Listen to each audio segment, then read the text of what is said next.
Core Committee on Relief and Rehabilitation Manipur คือ Nagagi isinong sing na ran tawba Nagagi relief camp mayamgi da mateng pangba sidai sida khoina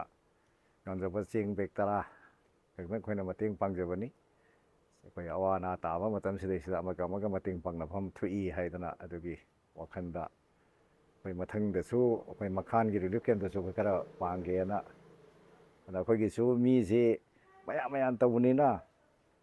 suti numinata de khoi punba ngamdaba aduna ngasi Sunday sidai sida khoi laaga pijabani masi khoi committee na tawrakanda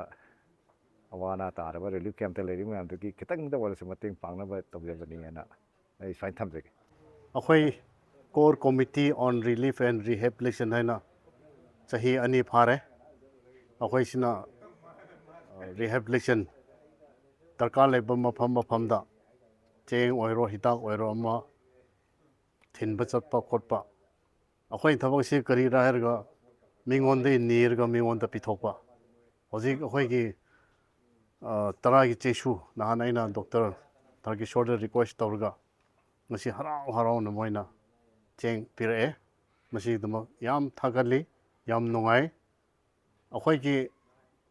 mafam kya da women folk maina pai bi hai tare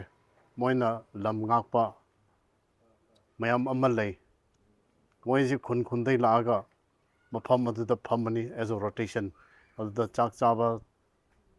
kari mu tarkar yam leiba adu moi su superfine ji chaba da ware maite jeng khara pir o haina haropa adu ina doctor da request tawrga ngasi di maite cheng haiba maming su thoibi haina hai yam hawba phawni haina cheng haina purak pire do yam nongare and on behalf of the core committee on relief and rehabilitation ahogi tara gi chesu sir RK Nimai retired IAS man lead tawrga poche thilopuse yam nongai moi organization busu isorna thakat po oisinu borpi sunu may they live long akhoi gi Manipur gi namakta ahan mayam sina guide tawbirga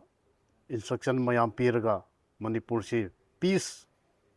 oiba state ama purangnaba akhoi gi tara gi chesu sina